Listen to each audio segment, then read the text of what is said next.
네, 안녕하십니까. 엔비디아 실적 발표 이후에 어떤 섹터 전략에 대해서 고민해보는 시간을 갖도록 하겠습니다. 질의응답을 통해서 수업을 진행하고자 합니다.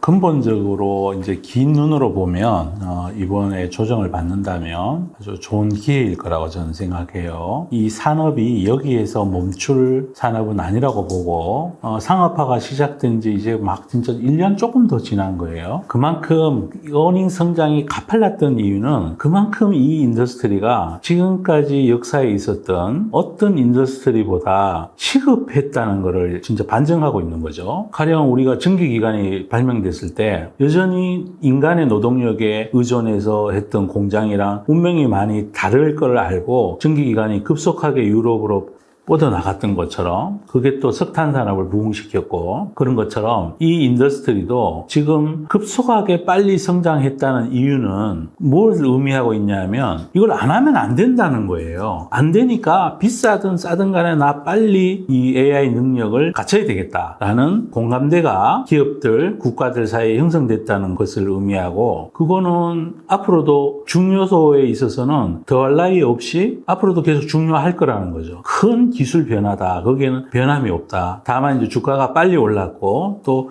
급속하게 빨리 소비자들이 AI 시스템을 구축하고자 했기 때문에 거기에 GPU를 공급하는 회사들이 초과 이익을 누렸고 그 초과 이익을 누린 만큼 어닝도 급속히 늘어났으니까 그 부분들은 이제 초과 이익이 조금 줄어들지 여부에 대해서는 앞으로 지속적으로 판단을 해봐야 될 테고 초과 이익이 근본적으로 줄어들려면 엔비디아의 GPU에 대체제가 있어야 돼요. 대체제가 없으면 굉장히 오랜 동안 마진이 확보되겠죠, 그죠? 오늘 컨퍼런스에서 전선왕이 뭐라 그랬냐면 엔비디아의 제품을 구매하는 기업은 원가가 절감된대요. 다른 회사 제품을 구매했을 때보다가 실질적으로 AI 데이터 센터의 운용 비용이 줄어든다는 거예요. 그만큼 가격은 비싼데 불구하고 싼 회사 거를 구매해서 AI 시스템을 돌리는 것보다 자기 회사 제품을 비싸더라도 사서 그거를 이용해서 AI 데이터 센터를 만들면 비용이 오히려 줄어든다고 하니까 그건 진짜 굉장한 경쟁력이죠. 그래서 이 회사가 현재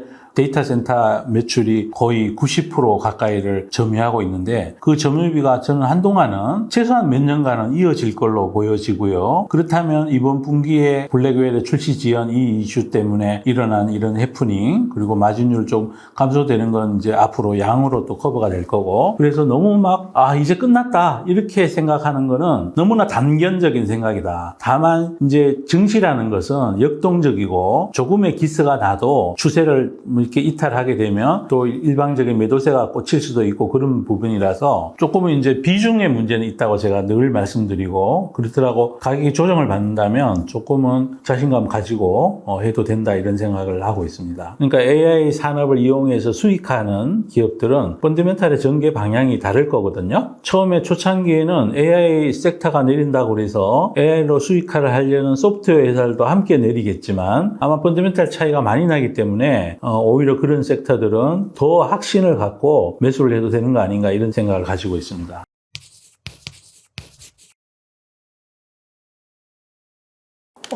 긍정적이겠죠. 엔비디아의 마진이 줄어든다는 것은 소프트웨어 회사들의 자본적 지출에 부담이 줄어든다는 거니까 그거는 어떤 경우에도 긍정적이죠. 그런데 그게 정말로 많이 줄어들 건가에 대해서는 지켜봐야 될 것 같아요. 왜 그러냐면 이게 한 분기의 이슈일지 앞으로 두고두고 이슈일지 그리고 줄어드는 그 폭이 굉장히 적잖아요. 그죠? 가령 78% OP 마진 나던 게 58% 된 게 아니잖아요. 지금 3% 정도 줄어든 거니까 그건 비율로 따진다면 4%포인트지만 3%포인트를 78.7로 나누면 2%도 안 되는 거죠. 그죠? 그렇게 보는 게 가장 정확하지 않겠나 싶어요. 소프트웨어 회사들한테는 나쁠 게 전혀 없는 것이고 주식시장에서는 테마주라 그래가지고 함께 움직이는 성향이 있는데 아마 차별화가 될 거예요. 하드웨어 섹터가 설령 조정을 받는다 그러더라도 저는 그 심하게 조정받을 것 같지 않고요. 가격이 내려가면 어느 선에서 멈출 거예요. 다만 이거는 꼭 우리가 알고 있어야죠. 너무 과한 몰빵은 안 된다. 분산해서 해야 된다. 인더스트리의 중요성을 감안해서 자기 포트폴리오 내에 나는 이거를 10%를 웨이트를 가져갈래, 5% 가져갈래, 이거는 정해야 되는 거고, 비우고 가는 거는 저는 권하고 싶지 않아요. 비우면 나중에 또 좋은 얘기가 나오면 금세 또 막 랠리를 할 거니까, 과한 랠리는 아니고 막 벌게지면 또 사고 싶어진단 말이에요. 그래서 비우지는 마시되 과거처럼 계속해서 급등하는 그런 구간은 좀 지나간 것 같아서 꾸준히 조금 비중을 가지고 간 채로 지켜보자, 이제 그렇게 권해드리고 싶습니다.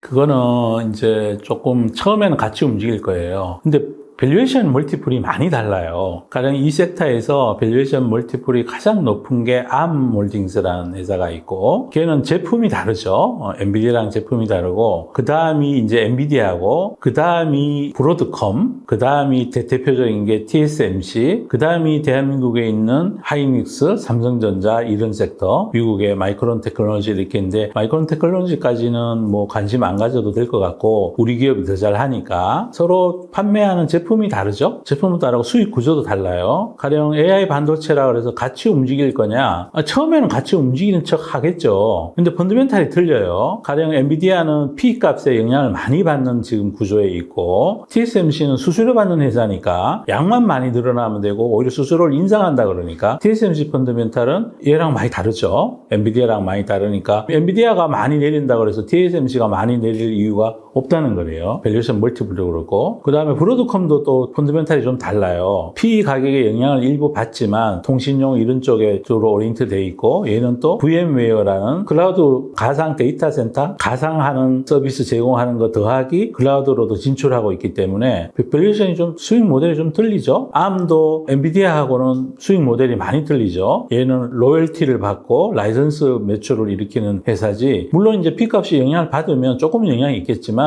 GPU에 ARM의 설계가 들어가는 게 아니거든요. 핸드폰에 들어가는 거니까. 그리고 데이터 센터 향으로 확장되고 있고 CPU로 확장되고 있기 때문에 펀더멘탈이 틀려요. 어쨌든 그 성장성을 감안해서 멀티플이 높으니까 높은 거에 또 희소성이 또 있는 거고, 처음에는 같은 방향으로 움직일 거예요. 근데 다른 길을 갈 것 같아요. 펀더멘탈의 정도에 따라서 그렇게 보고 있습니다.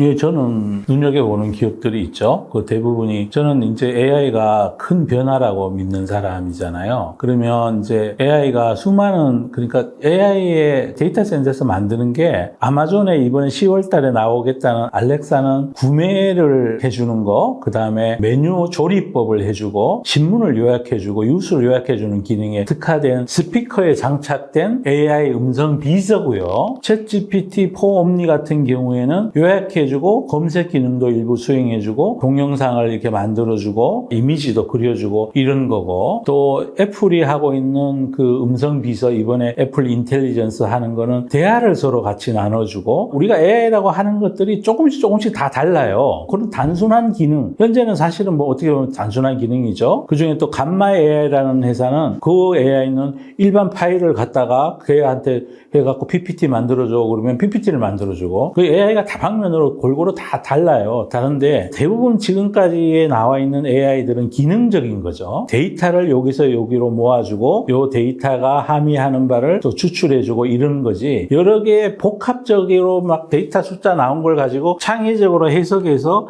이 결과가 무엇인지를 기업에 도움되거나 국가에 도움되거나 개인에게 도움되는 의사결정에 도움을 주는 그런 AI가 앞으로 저는 진짜 이 AI의 끝판왕이 아닌가. 인간의 창의성을 도와주는 AI니까. 하여튼 그런 AI, 지금까지 나온 거는 기능적인 거나 단순한 AI만 현재 사실 나와 있는 거고, 그 기능을 수행하기 위한 데이터 센터를 만드는데 하드웨어를 지금 열심히 쓰고 있는 거고, 아직 데이터가 함의하는 바를 사람들에게 실질적으로 전략적인 의사결정을 하는데 도움 주는 AI는 아직까지는 크게 나와 있는 게 없는 거죠. 근데 거기 잘하는 기업이 있죠. 지금은 펀더멘탈이 비싸지만 앞으로 아마 시간이 흘러가면, 성장을 계속하면 그 성장의 속도만큼 주가가 오르지 PER 멀티플은 또 사람들이 잘 안 쳐다보죠. 그래서 그런 부분에서 AI를 활용해서 정말로 정보를 가공하고 정보의 부가가치를 입혀서 인간의 의사결정에 도움을 주는 그런 산업이 앞으로 저는 많이 발전할 것 같고, 거기에 잘하는 기업들을 찾아보는 게 앞으로 대박 낼 수 있는 기회가 아닌가, 저는 그렇게 생각하고 있습니다. 지금 당장은 눈에 안 보일 거예요. 왜 그러냐면 이제 시작한 지 1년 반이 되니까요. 그리고 기업이 성장하는 데는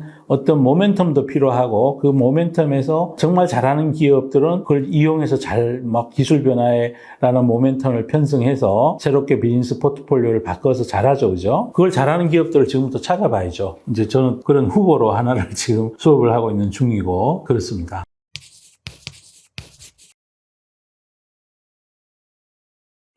출렁임은 있겠지만 오래 가는 거예요. 절대 저는 의심하지 않죠. 이거는 아주 오래 가는 비즈니스다. 그 대신에 제가 있다면 많이 올랐다는 거예요. 그 예전에도 모든 주주들은 뭐 삼성전자도 그러하고, 삼성전자가 요즘 내려서 74,000원인데 저게 곱하기 50을 해야죠. 그러면 저게 지금 주가가 370만 원, 80만 원 하는 거예요. 불과 IMF 때 지금부터 20 몇 년 전에 4만 원 했어요. 100배 오른 거예요, 100배. 8만 전자면. 그 사이에 삼성전자 부침이 없었냐면 부침 많았죠. 모든 주도주들은 장기적으로 어닝이 계속 증가하는데도 불구하고 구간 변곡점마다 항상 이제 고통을 수반하고 가죠. 그런데 주도주의 공통점은 사람들 사이에 많이 회자되고 주된 기술의 변화, 문화의 변화에 편성해서 기업의 이익이 꾸준히 증가하는 거예요. 그러면 그게 장기적인 주도주예요. 저는 이 AI 산업이 특히 이제 소프트웨어는 더 할 거고 하드웨어도 한동안은 저는 안전할 거라고 생각을 하고, 어느 정도 지나고 나서 많이 오르면 팔아야 되는 주식일지도 모른다는 생각을 갖고 있는데, 하드웨어는, 소프트웨어는 이제 시작이라는 생각을 가지고 있어요. 이제 그런 눈으로 보면 뭐 예전에 인터넷 세상이 처음 열렸을 때 네이버처럼, 모바일 시장이 처음 열렸을 때 애플처럼, 애플인들 그냥 꾸준히 계속 오른 거 아니에요. 중간에 뭐 초창기에는 왔다 갔다 많이 했었어요. 그렇게 이 시각을 좀 장기적으로 보면 어떨까 싶어요. 아주 단편적인 거로 시장이 이번에는 이리 갈 것 같아요, 저리 갈 것 같아요, 많이 쫓아다녀봐야 재미없어요. 그거 그렇게 보고 있습니다.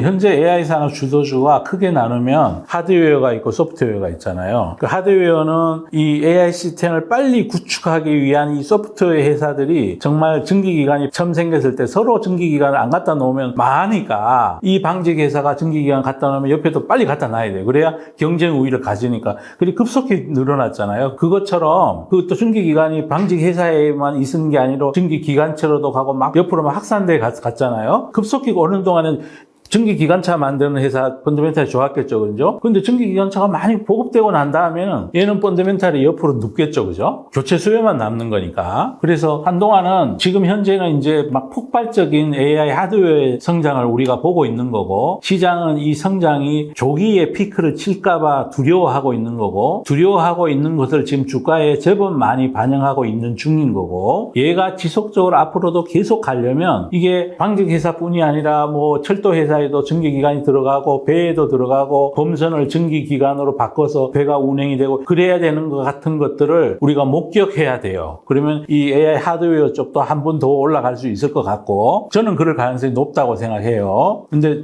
뭐 시장에서 아니라 그래서 주식 내리면 거기다 대놓고 우리가 뭐 이거 확신하니까 계속해서 높은 비중을 가져갑시다 이렇게 얘기할 수는 없잖아요, 그죠? 이제 그런 심증은 많이 가는데, 또 이게 그 AI 하드웨어 참 다른 게, 부동산이나 건물을 한 번 사면 무지 오래 가잖아요. 콘크리트조로 만드는 철근 콘크리트 이런 걸로 요즘 빌딩들 한 지으면 거의 80년, 90년 가요, 내용연수가. 근데 이 GPU는요, 5년밖에 못 쓴대요. 계속 반도체를 갈아 끼워야 된다는 거죠. 그래서 저는 사람들이 생각하는 것만큼 많이 시크릿을 할 거라고 생각하지 않아요. 근데 시장은 그걸 오해하고 있으니까, 그래, 그러면 얼마까지 조정이 갈지는 모르는 거니까 일단 그런 징조가 보이면 현금을 좀 확보해서 다시 내렸었을 때 이걸 사는 게 낫지, 성장하지도 않는 다른 쪽에 가서 또 이산저산 옮겨 옮겨 다녀서는 돈을 많이 못 먹는다 이렇게 생각하고 있고, 그래서 하드웨어 쪽은 지금 어쨌든 노이즈가 있는 거잖아요. 그래서 너무 많은 비중을 배팅하는 거는 문제가 있다 이런 생각을 가지고 있고, AI 소프트웨어 쪽은 이제 강산업자죠. 여기는 사실상은 지금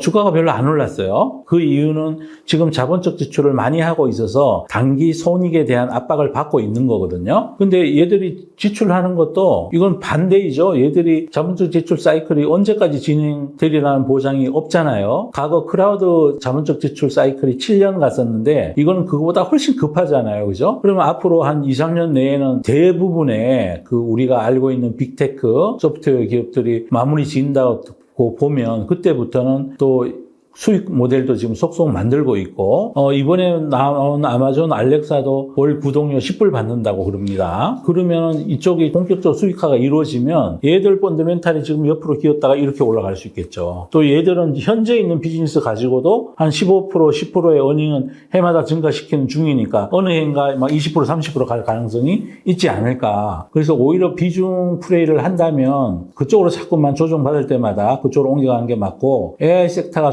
받는다 그래서 가령 엔비디아가 조정을 받는다고 해서 마이크로소프트도 함께 내린다 같은 폭으로, 그럼 바꿔야죠. 앞날을 봤을 때는. 근데 시장이 좀 영악해서 그렇게 안 내리죠. 그죠? 폭이 틀려요. 그래서 저는 이제 시간이 경과할 때마다 좀 소프트웨어로 옮기고 싶고, 같은 AI 섹터 내에서는. 근데 이 비유도 확인이 필요해요. 제 생각에는 몇 가지 근거들이 있는데, 가령 AI 하드웨어가 조기에 피크아웃 할지도 모른다는 시장의 우려를 저는 조금은 인정해주고 있는 거잖아요. 근데 모르죠. 그거는. 아닐 수도 있어요. 그리고 설령 피크아웃 한다 그러더라도 120% 성장했다가 다음에 40% 성장한다고 그랬을 때 주가가 떨어질 거냐? 그건 또 아니지 않을까요? 적정한 밸류에서 40% 성장하는 걸 매년 반영을 한다면 해마다 40%씩 주가가 오르겠죠? 근데 그거 밸류에이션이 하강되는 성장률이 줄어든 거에 대한 그런 PER을 36배 주던 거를 어느 선에서 멈춰지냐? 연간 기준으로 30배 수준에 멈춰졌다. 그러면 이제 그 다음에 40% 성장하는 건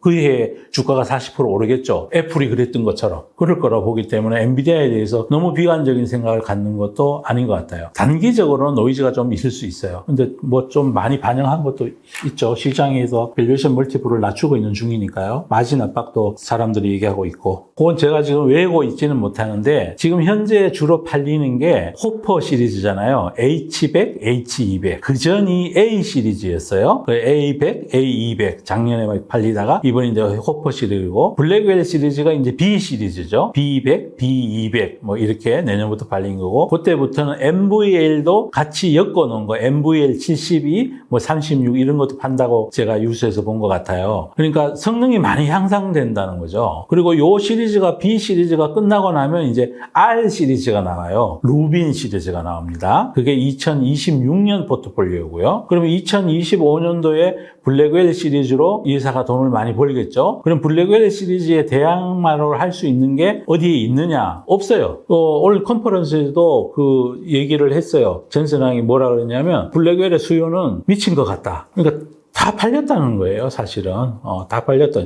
그러니까 왜냐하면 비싸기는 좀 비싼데 다른 경쟁사 제품을 그 싼 거를 구매해서 데이터 센터를 만드는 거에 비해서는 실질적으로는 데이터 센터의 비용을 줄여준다고 얘기를 해요. 그럼 블랙웰 시리즈도 다 팔린 거죠. 어떻게 보면. H 시리즈에 비해서 몇 배나 이렇게 또 성능이 향상됐어요. 성능이 향상됐다는 것은 연산 능력, 데이터 처리 속도죠. 그죠? 속도도 훨씬 빨라졌고 에너지를 적게 먹는 거. 요 두 가지가 같이 있을 거고, B 시리즈에는 또 그걸 링크해 놓은 이렇게 연결시켜 놓은 거 있어요. MVL 그걸 같이 파니까 그거는 이제 안에 있는 연결시키는 통신 관련된 이런 것도 같이 연결시켜 놓은 거라서 훨씬 더 강력하죠. B 시리즈에는 GPU가 대당 2개가 들어가요. 2개에다가 HBM이 8단짜리가 들어가는 것도 있고 12단짜리가 들어가는 것도 있고, 지금 H 시리즈보다가 GPU가 하나 더 들어가죠. 그죠? 2개를 연결해 놓은 거니까 처리 속도가 훨씬 빠르겠죠. 그죠? 그리고 따로 구매돼서 연결시키는 것보다가 아무래도 발열이 줄어들겠죠. 그리고 오늘 이제 나온 얘기 중에 또 백칩 냉각을 하면 몇 배나 효율이 빨라진다고 저희들 그 도입할 생각을 가지고 있다고.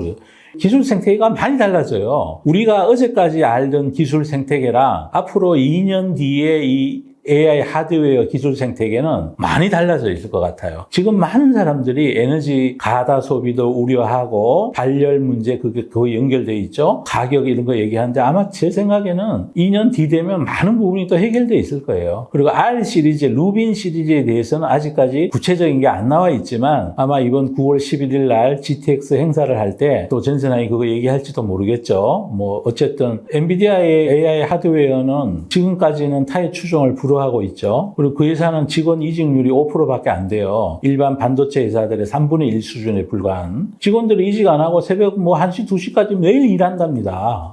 그런데 어떻게 성과가 안 나오겠어요. 저는 차이가 많이 날 거라고 생각하고 다른 회사들이 우리도 비슷한 거 만들어요 하기는 많이 하겠지만 아마 그게 쉬울까요? 이게 인문과학이잖아요. 한 번 잘하는 기업이 잘하게 됐을 때 DNA를 잃지 않으면 오랫동안 잘해요. 자연과학이면 평균으로 해결해버리지만 이건 절대 그렇지 않습니다. 우리 국가도 그렇고 기업도 그렇고 한 번 흥하는 궤도에 진입하면 제법 오래 가죠. 그럼에도 불구하고 우리 그분님들 연초기로 많이 올랐잖아요. 지금 많이 올라서 생긴 문제예요. 그러니까 그 주가의 상대 위치에 대한 불편함 그건 항상 염두에 두시고 그래서 시장이 우려하는 거하고 밸류에이션 저점이 만나는 구간이 만들어질 거예요. 거기서부터는 다시 YOY 성장이 그래도 미니멈 30-40%는 있으니까 아니 전 세계에 해마다 30% 성장하는 기업 찾아보기 어렵다니까요. 정말 어려워요. 정말 하늘의 별따기예요. 우리 금리가 얼만데요. 금리가 미국 10년물 금리가 3.8인데 세상에 그거에 10배 성장하는 기업을 찾기가 쉽지 않단 말이에요. 그런 눈으로 이 기업을 바라보시면 어떨까 싶어요. 그래서 아주 길게 장기 투자하실 분은 뭐 전혀 문제 없어요. 다만 제가 늘 걱정하는 게 몰빵 안 된다니까. 몰빵 안 돼.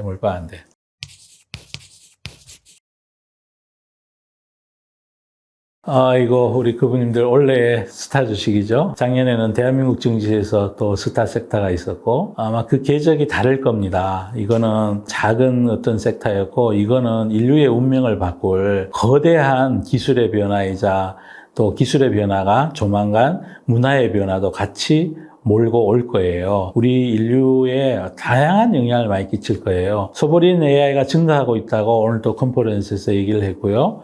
우리가 그동안 엔비디아 매출 그러면 막 그 빅테크들 자본적 지출만 쳐다봤잖아요. 빅테크들의 2분기 기준 매출에 차지하는 비중은 45%밖에 안 된대요. 각 국가들도 많이 사가고 가는 중이고 일본에 있는 뭐 무슨 전산 뭐 무슨 연구소에서 수만 개 이걸 칩을 사갖고 갔다 그러고요. 영국도 그런다 그러고 이태리도 그런다 그러고 이게 또 군사적으로도 중요해요. 자기 나라만의 독자 언어 모델로 AI 센터를 만든 거는 한 국가의 운명이 걸린 일입니다. 그래서 저는 쉽게 멈출이라고 생각하지 않습니다. 이게 그래도 많이 올랐으니까요. 우리가 많이 오르면 사람들이 쌀 때 좋은 거랑 많이 올라서 좋은 거랑은 다르기 때문에 사람들이 항상 걱정하죠. 걱정하는 만큼 또 조정받고 그리고 다시 또 워닝 따라 오르고 뭐 그런 과정을 반복할 거라고 생각해요. 많이 올랐으니까 좀 쉬어간다 이런 생각도 가져도 될 것 같고 항상 그래도 회사 펀더멘탈에 대해서는 주밀하게 항상 서치하시면서 그렇게 또 너무 또 고집 부리지 않으시면서 이렇게 하시면 좋을 것 같아요. 여기까지 엔비디아 말씀을 마치도록 하겠습니다. 감사합니다.